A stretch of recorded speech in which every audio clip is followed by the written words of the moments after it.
Anda sedang mendengarkan suara profetis dari para nabi, hambanya.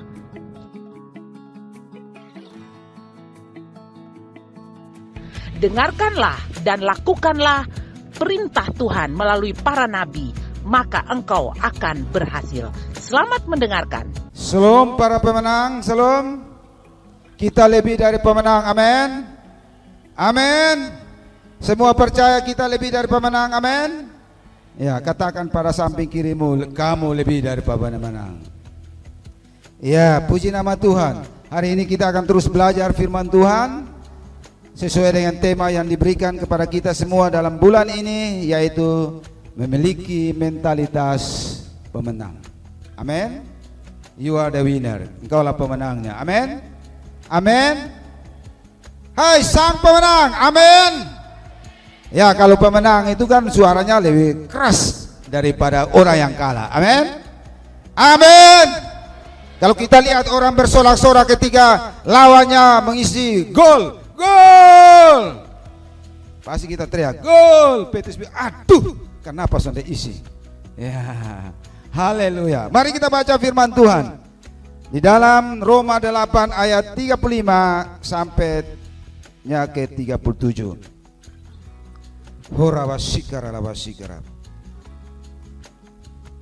Bunyi firman Tuhan, siapakah yang akan memisahkan kita dari kasih Kristus? Penindasan atau kesesakan, atau penganiayaan, atau kelaparan, atau ketelanjangan, atau bahaya, atau pedang. Seperti ada tertulis, oleh karena engkau kami ada dalam bahaya maut sepanjang hari. Hei sang pemenang, oleh karena Yesus Kristus Tuhan, kita setiap hari ada dalam situasi kematian.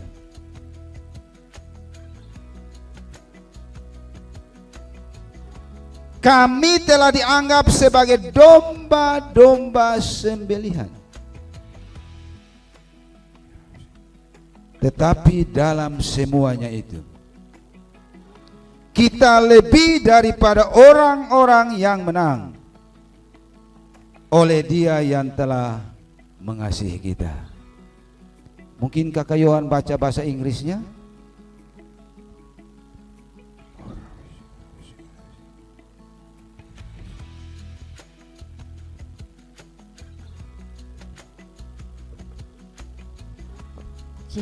Please. Romans 8 verse 35. Can anything ever separate us from Christ's love?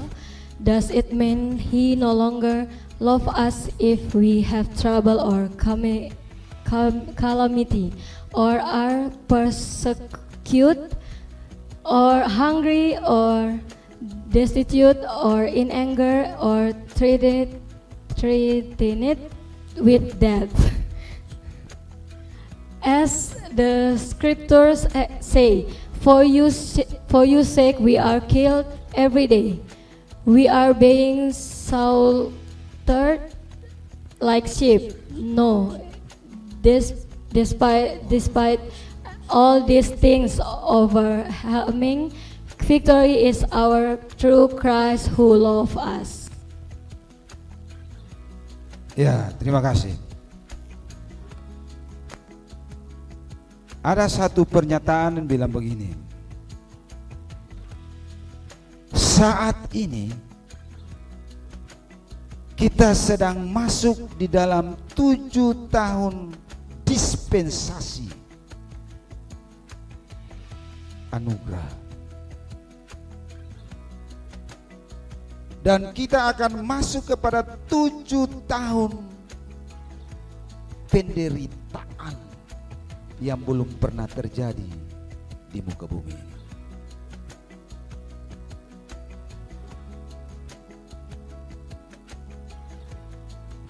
Di sini firman Tuhan kata, siapakah yang akan memisahkan kita dari kasih Kristus?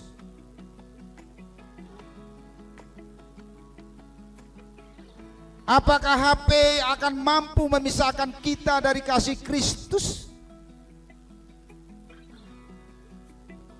Kalau zaman Paulus dikatakan penindasan, dan apapun terjadi, semua kita akan masuk ke dalam situasi itu. Karena 2 Timotius 3 ayat 1-5 dikatakan bahwa keadaan akhir zaman, kehidupan itu semakin sukar dan sulit.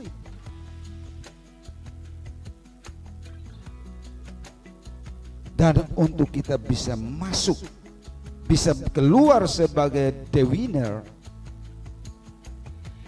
apabila kita memiliki mentalitas. Suatu kesuksesan, suatu keberhasilan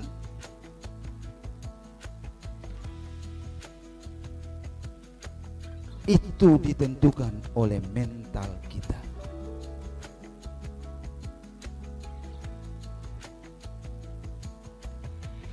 Mental kita yang kita miliki menentukan apakah kita menang atau apakah kita menerima kekalahan dalam segala aspek kehidupan kita.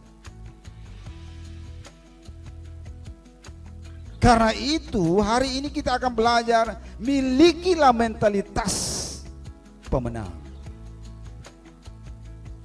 di dalam kehidupan kita. Mentalitas itu berbicara tentang watak, karakter.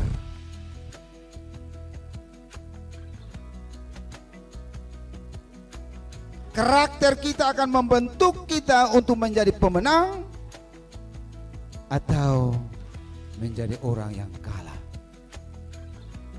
di dalam kehidupan kita.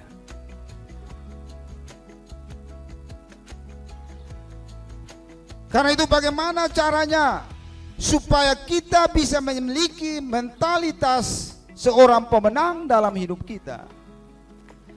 Yang pertama yang harus kita sadar dalam hidup kita adalah kita harus mengenal dengan benar tentang potensi yang ada di dalam diri kita. Kita harus mengenal dengan benar potensi yang Tuhan taruh di dalam diri kita.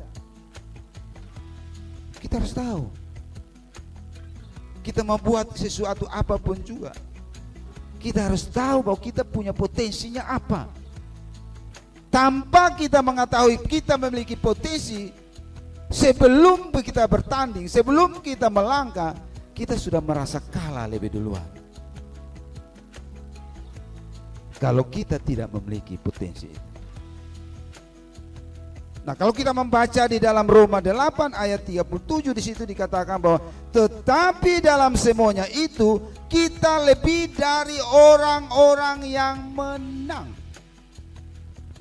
Lebih dari orang-orang yang menang. Oleh Dia yang telah mengasihi kita. Ini merupakan identitas kita. Ini merupakan ID kita. Ketika kita bertobat menerima Yesus sebagai Tuhan, kita menerima benih yang namanya benih kemenangan. Kita menerima yang namanya benih kemenangan, bukan benih kekalahan. Karena itu sangat miris kalau kita mengalami kalah terus. Aduh, Kak, minta maaf, saya terlanjur salah lagi.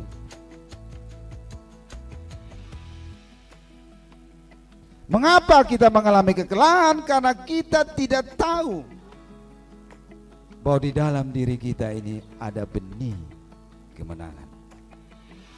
Karena setiap orang yang percaya menerima Yesus sebagai Tuhan dan Juru Selamat dalam hidupnya, diberikan kuasa oleh Tuhan Yesus untuk menjadi seorang pemenang. Makanya Alkitab tadi menulis bahwa kita lebih daripada orang-orang yang benar. Hei anak Yesus, sadarlah bahwa dirimu adalah pemenang, bukan orang kalah. Amin. Kamu adalah orang-orang pemenang, bukan orang-orang kalah. Kita adalah raja wali, bukan ayam. Amin.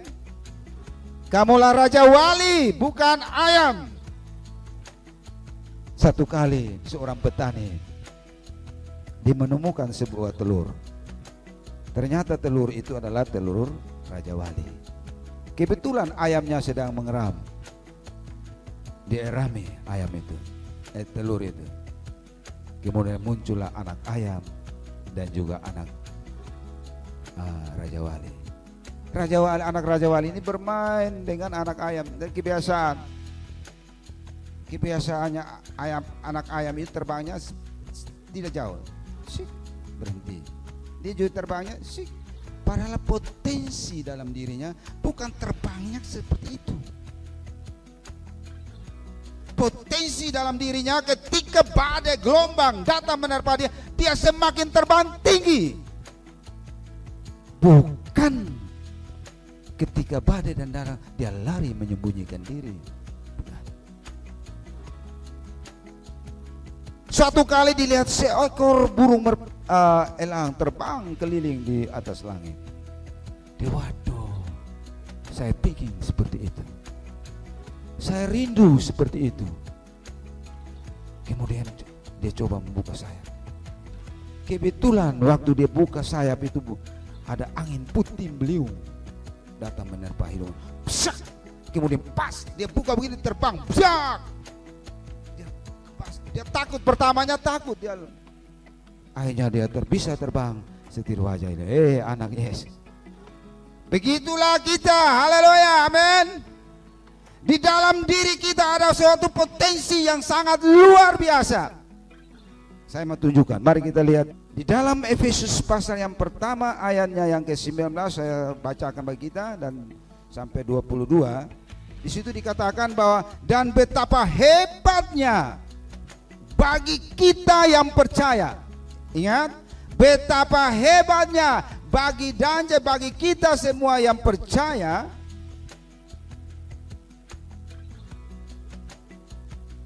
Sesuai dengan kekuatan kuasanya yang dikerjakannya dalam Kristus dengan membangkitkan dia dari antara orang mati dan menundukkan dia di sebelah kanannya di surga, jauh lebih tinggi dari segala pemerintahan dan penguasa dan kekuasaan dan kerajaan dan tiap-tiap nama yang dapat disebut, bukan hanya di dunia ini saja melainkan juga di dunia yang akan datang. Dan segala sesuatu telah diletakkannya di bawah kakinya, di bawah kaki Kristus, dan dia telah memberikannya kepada jemaat sebagai kepala dari segala yang ada. Wow, amin. Itulah potensi kita.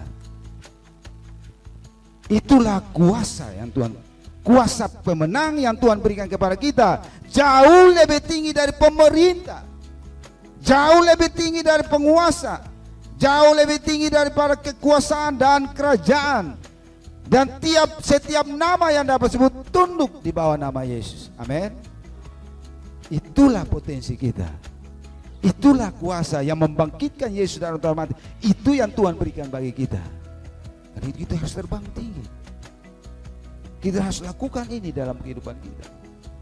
Karena kalau kita tidak sadar potensi yang besar ini, kita akan seperti raja wali yang ada di tengah-tengah kelompok ayam. Yang mana potensi itu tidak bisa kita kembangkan, kita tidak bisa tingkatkan itu, karena kita memiliki mentalitas yang kalah.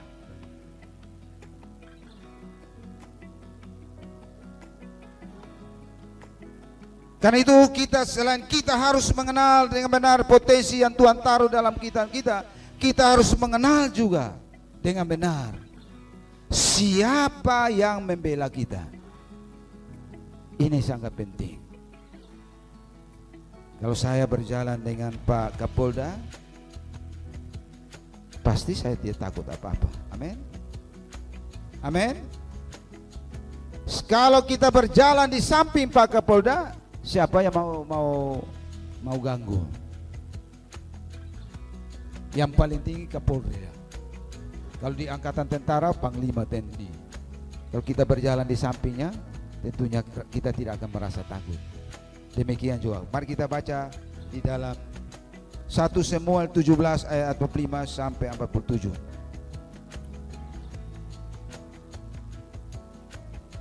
Tetapi Daud berkata kepada orang Filistin itu, engkau mendatangi aku dengan pedang dan tombak dan lembing, tetapi aku mendatangi engkau dengan nama Tuhan semesta alam, Allah segala barisan yang kau tantang itu. Hari ini juga Tuhan akan menyerahkan engkau ke dalam tanganku, dan aku akan mengalahkan engkau dan memenggal kepalamu dari tubuhmu. Hari ini juga aku akan memberikan mayatmu dan mayat tentara orang Filistin kepada burung-burung di udara dan kepada binatang-binatang, supaya seluruh bumi tahu bahwa Israel mempunyai Allah. Dan supaya segenap jemaat ini tahu bahwa Tuhan menyelamatkan bukan dengan pedang dan bukan dengan lembing, sebab di tangan Tuhanlah pertempuran, dan ia pun menyerahkan kamu ke dalam tangan kami. Haleluya. Kita harus mengenal dengan benar siapa pembela kita. Daud mengenal dengan benar siapa pembelanya. Pada waktu Daud menghadapi Goliat itu, Daud seumur kalian, masih kecil. Daud bukan seorang tentara yang sejak kecil pekerjaannya adalah mengembalakan domba-domba. Daud bukan pekerjaannya seperti Goliat. Goliat itu sejak kecil pekerjaannya adalah melatih ketentaraan. Mungkin latih silat, latih karate, latih kempo, dan sebagainya. Tetapi Daud tidak. Tetapi Daud tidak takut, tidak gentar menghadapi Goliat, yang dalam masa kecilnya sudah memiliki keterampilan di dalam membela diri. Bahkan Goliat datang menghadapi Daud itu bukan datang dengan tangan kosong, dengan seluruh perlengkapan senjata, seluruh perlengkapan tentara yang dia lengkapi dalam dirinya. Semua perlindungan yang berhubungan dengan ketentaraan dia memakainya. Berbeda dengan Daud. Tetapi Daud tidak takut, Daud tidak gentar menghadapi Goliat yang seperti itu. Berbeda dengan tentara bangsa Israel, berbeda dengan raja Israel. Raja Israel dan tentara Israel takut menghadapi Goliat seorang diri. Takut menghadapi. Anak-anak semua, saat ini banyak Goliat-Goliat. Goliat tentang masa depan yang sedang menerpa bagi yang lulus kuliah. Tentunya ada Goliat yang mencari pekerjaan. Bagi yang masih sekolah, tentunya Goliat dalam hal naik kelas. Kalau tidak belajar, tidak naik kelas. Begitu banyak Goliat-Goliat yang akan mengintimidasi hidup kita. Begitu banyak Goliat-Goliat yang menggerogoti hidup kita, sehingga kita tidak punya keberanian untuk menatap masa depan ini. Tapi mari kita kenal Tuhan kita. Tuhan yang berjanji bahwa pengharapan kepada Tuhan tidak mengecewakan. Masa depanmu ada, bahkan rancangan-rancangan tentang masa depan adalah rancangan masa depan yang gilang gemilang. Itu yang Tuhan siapkan bagi kita. Dan apakah kita punya iman seperti itu? Apakah kita memiliki kekuatan seperti yang dimiliki oleh Daud? Supaya kita bisa memiliki kekuatan seperti itu, kita harus mengenal siapa Allah kita. Kita harus tahu siapa Allah kita dengan benar. Bukan hanya sekedar percaya pada Tuhan Yesus, bukan sekedar. Bahkan Alkitab bilang bahwa setan saja gemetar Setan saja percaya Yesus itu Tuhan, tetapi gemetar. Amin. Nah, apakah kita percaya pada Tuhan dalam keadaan gemetar?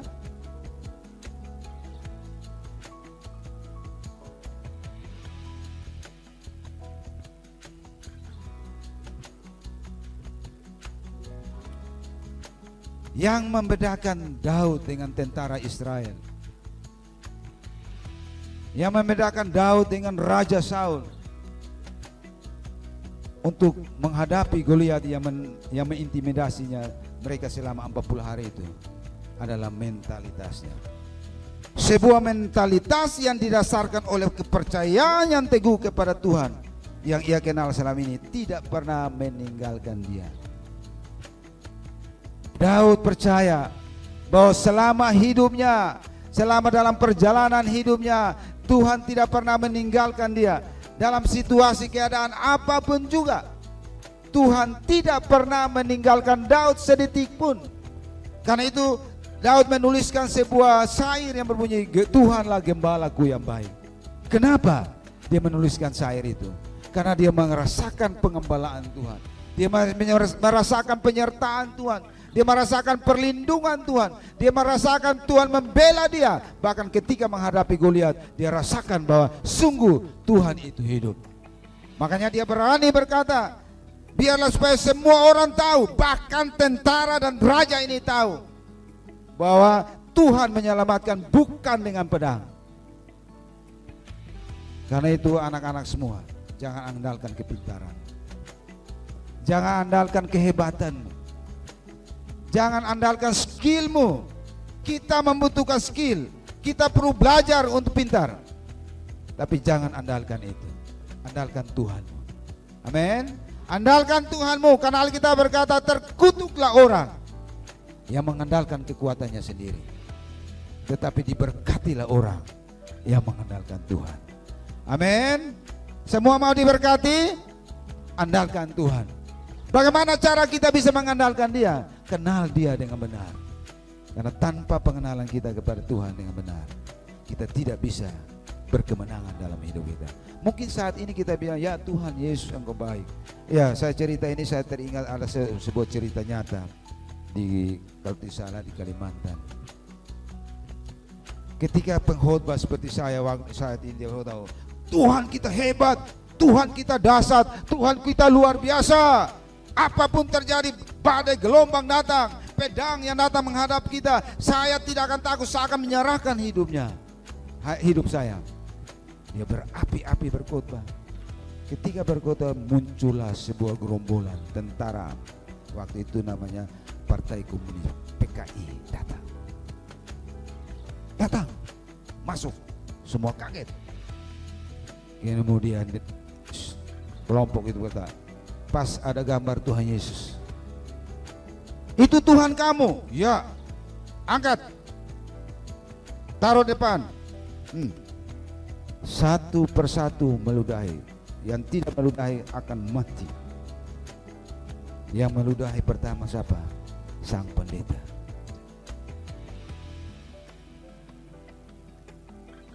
Tadi Alkitab bilang, siapakah yang akan memisahkan kita? Siapakah yang akan memisahkan kita dari kasih Kristus? Kalau engkau tidak bisa mengalahkan HP-mu, waktumu penuh dengan HP, bukan dengan membaca firman Tuhan, kau tidak bisa menghadapi kondisi situasi itu yang akan datang. Awalnya saya bilang, kita akan masuk kepada 7 tahun kesengsaraan, di mana orang mau berbelanja harus menggunakan tanda itu. Tanpa tanda itu, engkau tidak bisa makan enak di warung. Tanpa tanda itu, apakah engkau mampu mengalahkan hal itu? Apakah engkau, siapakah yang akan memisahkan kita dari kasih Kristus? Apakah engkau bisa bertahan lapar untuk puasa 21 hari? Jangankan 21 hari, 1 hari saja. untuk jiwa-jiwa, untuk orang-orang diselamatkan, untuk papamu, untuk kakakmu, untuk teman-temanmu diselamatkan. Apakah engkau ada waktu untuk berdoa bagi mereka? Atau waktumu lebih daripada untuk hal-hal untuk menyenangkan kedaginganmu yang kau pakai untuk menyenangkan tubuhmu?